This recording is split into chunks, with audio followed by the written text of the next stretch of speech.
Lähis-Idas on puhkemas uus ulatuslik sõda, mis paneb proovile piirkonna uue sõjalise pakti tugevuse. Tuletan meelde, et 7. augustil Mekkas Saudi Araabia, Türgi ja Pakistan allkirjastasid kolmekülgse kaitsepakt, mis on loodud NATO 5. artikli eeskujul. See tähendab, et rünnak ühele riigile käsitletakse kui rünnakut kõigi kolme vastu. Ja peaaegu kohe sai selgeks, miks seda pakti just praegu vaja oli. Kõigest päev enne allkirjastamist andsid hussiidid Jeemenis Saudi Araabiale lojaalsete jõudude pihta ühe viimase 4 aasta suurima löögi. Ja Saudi Araabia ise valmistub koordineeritud rünnakuteks korraga 2 suunast, Jeemenist ja Iraagist. Ja need on juba ametlikud luureandmed. Selles saates analüüsime nii sõjalist pakti kui ka seda, mis toimub Jeemenis praegu. Sest just see, nagu näha, ja saabki olema uue sõjalise liidu esimene tõeline proovikivi. Kuigi mõned juba väidavad, et tegelikult loodi see kaitsepakt Iisraeli vastu. Üldiselt uurime seda lähemalt. Minu nimi on Aleksei Betši. Enne kui alustame, palun tellige see YouTube'i kanal. Me liigume 300 000 tellija poole. Seetõttu olen tänulik iga teie tellimuse eest. Niisiis, ametlik nimi kaitsepaktile Saudi Araabia, Pakistani ja Türgi vahel. Mekka ühiskaitseleping allkirjastati 7. augustil Mekkas Saudi Araabia kroonprinssi Muhammad bin Salmani poolt, Türgi presidendi Recep Tayyip Erdogani ja Pakistani peaministri Shahbaz Sharifi poolt. Ühise avalduse sõnastus kõlab järgmiselt. Lepingu eesmärk on tugevdada kollektiivset heidutust mis tahes agressiooniaktide vastu ning see näeb ette, et relvastatud rünnak mõne 3 riigi vastu käsitletakse rünnakuna kõigi 3 vastu. Dokument põhineb juba olemasoleval kahepoolsel strateegilisel vastastikuse kaitselepingul Saudi Araabia ja Pakistani vahel, mis allkirjastati 2025 aasta septembris. Nüüd on selle loogikat laiendatud ka Türgile. Allkirjastamise koht valiti samuti mitte juhuslikult, sest Mekka on islami kõige püham linn ja see andis lepingule sümboolse kaalu juurde.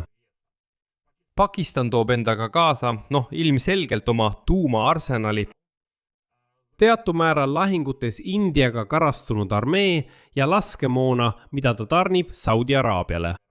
Saudi Araabia avaliku diplomaatia aseminister Rachet Kremli rõhutas, et pakt ei kujuta endast ohtu ühelegi piirkonna riigile.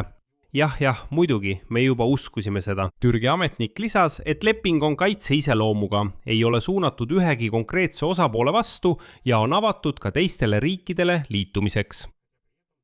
Kuigi samal ajal on need 3 riiki eriti mures Iisraeli mõju ja tema hiljutiste rünnakute pärast piirkonnas.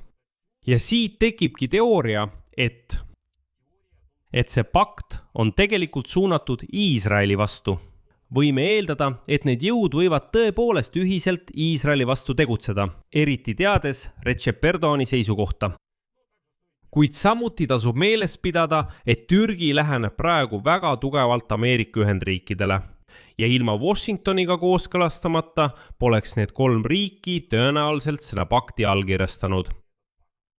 Ja Ameerika Ühendriigid ei lubaks tõenäoliselt sellel paktile Iisraeli vastu tegutseda.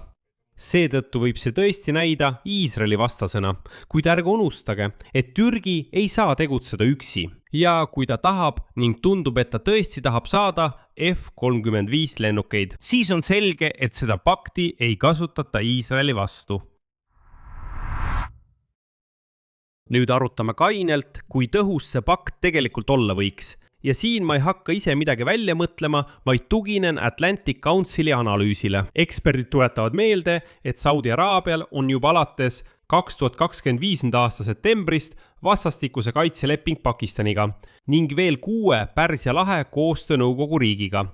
Veel alates 2000. aastast, aga tegelikkuses pole ükski neist lepingutest kunagi ajaloos viinud Pakistani reaalse vastuseni. NATO 5. artikli eeskujul. Pakistan on juba saatnud Saudi Araabiasse teatud hulga vägesid ja isegi õhutõrjevahendeid. kuid analüütikute hinnangul ei saa see toetus tõenäoliselt otsustavaks ning jääb pigem situatiivseks. Mõned eksperdid täpsustavad, et Pakistani ametnikud rõhutavad, et 2025 aasta kokkulepe ei hõlmanud tuumavihmavarju, kuigi Saudi ametnik rääkis sellest juba siis. Ta ütles, et ei, me kirjutasimegi alla just tuumavihmavarju pärast. Ja Atlantic Councili hinnangul võib pakti tegelik väärtus olla pigem diplomaatiline kui sõjaline. Sõja alguses Iraaniga kasutas Ar-Riyad juba tugevdatud partnerlust Islamabadiga, et vaikselt mõjutada läbirääkimisi ja juhtida eskalatsiooni Teheraniga. Liidu ajalooline baas on tõesti muljetavaldav, sest Pakistan on aastakümneid koolitanud Saudi Araabia vägesid. Türgi ja Pakistan vahetasid omavahel sõjalaevu ja õppelennukeid ja 2023 aastal sõlmis Ar-Riyad Ankaraga Türgi ajaloo suurima kaitseekspordilepingu Türgi droonide ostmiseks. Nüüd aga räägime sellest, miks seda pakti just praegu vaja oli. Tuletan meelde, et neljapäeval, 6. augustil teatasid hutid koordineeritud drooni ja ballistiliste rakettide rünnakust laagritele. Rahvusvahelise kogukonna poolt tunnustatud jõudude laagritele, mida toetab Saudi Araabia. Jeemeni valitsus 3 kesk- ja idaosa provintsis korraga. Ja nüüd teatas Huti liikumise sõjaline esindaja Yahya Sarija, et löök anti pärast seda, kui hussiidid avastasid valitsusvägede koondumise, kes väidetavalt valmistusid ründama Huti mässulisi endid. Hutid muide nimetavad neid Saudi palgasõduriteks. See on esimene tõeliselt suur lahingute puhang Jeemeni sees viimase 4 aasta jooksul, mil pärast ÜRO vahendatud 2022. aastal sõlmitud relvarahu valitses suhteline vaikus. Ja samal päeval ründasid hussiidid juba otse Saudi Araabia territooriumi lõunaprovintsi Najrani pihta. Koalitsiooni staabiülem Jeemeni valitses toetav Saudi Araabia kindralmajor Turki al-Maliki teatas, et vigastada sai 11 tsiviilisikut. 7 Saudi araablast, 1 jeemenlane, 2 egiptlast ja 1 pakistanlane. Sealhulgas 4-aastane laps. Ja nüüd süüdistas al-Maliki Huti mässulisi tsiviilpiirkondade valimatutes rünnakutes ja rahvusvahelise humanitaarõiguse rikkumises. Üldiselt on selle eskalatsiooni kontekst järgmine. Tuletan meelde, et Huti mässulised kuulutasid Saudi Araabiale mereblokaadi välja juba 20. juulil, nimetades seda operatsiooniks blokaadi vastu. Vastuseks tunnustatud valitsuse palvel kehtestatud mere- ja õhuliikluse piirangutele Jeemeniga. Sellest ajast alates on Husi liikumine teatanud rünnakutes 8 Saudi Araabiaga seotud laeva vastu Punases meres. Üldiselt, nagu te aru saate, see eskalatsioonispiraal ainult tugevneb ning iga päevaga püüavad hutid üha rohkem rünnata Saudi Araabiat. Ja just siin tekib otsene seos selle sõjalise paktiga. Leping allkirjastati hetkel, kui Riyad seisab silmitsi Iraani hutide rünnakute eskalatsiooniga Jeemenis. Ja samal päeval teatas Saudi ametnik agentuurile CNN, et Ar-Riyad valmistub, tsiteerin, mitmeks koordineeritud rünnakuks Iraagi relvarühmituste ja Iraani toetatud huttide poolt. Samal ajal lisades, et Pärsia lahe riikide ametnikud võtavad kõik vajalikud meetmed, et tõrjuda igasugust agressiooni. Veelgi enam, Iisraeli väljaanne Times of Israel toob välja veelgi muretsekitavama üksikasja. Kas luureandmed näitavad, et hutid ja Iraagi relvarühmitused tegutsevad Iraani islaamirevolutsiooni kaardiväe korpuse järelevalve all, võivad peagi korraldada tõeliselt koordineeritud rünnaku tsiviil, energiataristu ja Saudi Araabia sadamate vastu. Sama Saudi Araabia ametniku sõnul on need ohud eriti murettekitavad, arvestades, et Ar-Riyad jätkab deeskalatsiooni ja läbirääkimistega konflikti lahendamise toetamist Iraaniga. Ja tema hinnangul on vahendustegevused liikunud õiges suunas. Nii et planeeritud rünnakud võivad olla sihilikult suunatud just selle protsessi nurjamisele. samas rõhutas ametnik, et Saudi Araabia ja Ameerika Ühendriikide koostöö püsib väga kõrgel tasemel kõigil tasanditel, kaasa arvatud operatiivne koostöö USA keskväe juhatusega. Ja Saudi Araabia on valmis võtma kõik vajalikud meetmed vastuseks igasugusele agressioonile. Nüüd aga peamine küsimus. Kas pakt töötab, kui Riad tõepoolest satub hussiitide ja Iraagi relvarühmituste koordineeritud rünnaku alla? Dokumendi loogika kohaselt kohustab rünnak Saudi Araabia vastu Türgit ja Pakistani reageerima sellele nagu rünnakule enda vastu. Ja mõned praktilised sammud on juba astutud enne igasugust pingete eskaleerumist. Pakistani on juba saatnud kuningriiki väikesil väeosi ja õhutõrjevahendeid. Juba 2025.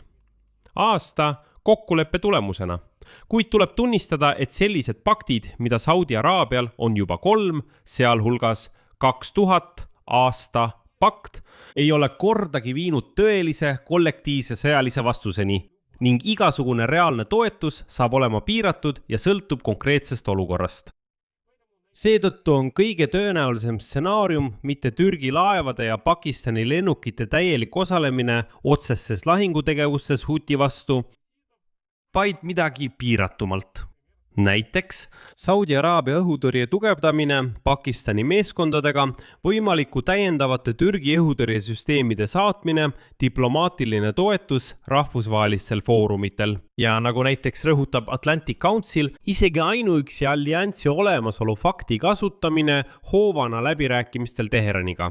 See tähendab, et näidatakse, et Riadil on nüüd selja taga mitte ainult formaalne dokument, vaid 2 tõelist suurt sõjalist mängijat piirkonnas, kellest ühel on ka tuumarelv. Üldiselt, nagu te aru saite, on see pigem sümboolne efekt, mitte Türgi ja Pakistani tegelik astumine avalikku sõtta. Siia panen 3 punkti. Kirjutage oma arvamus ja järeldused selle video kommentaaridesse, tellige kanal, vajutage kellukesele ja ärge unustage panna laiki. Sellega on kõik. Hoolitsege enda eest. Kõike head!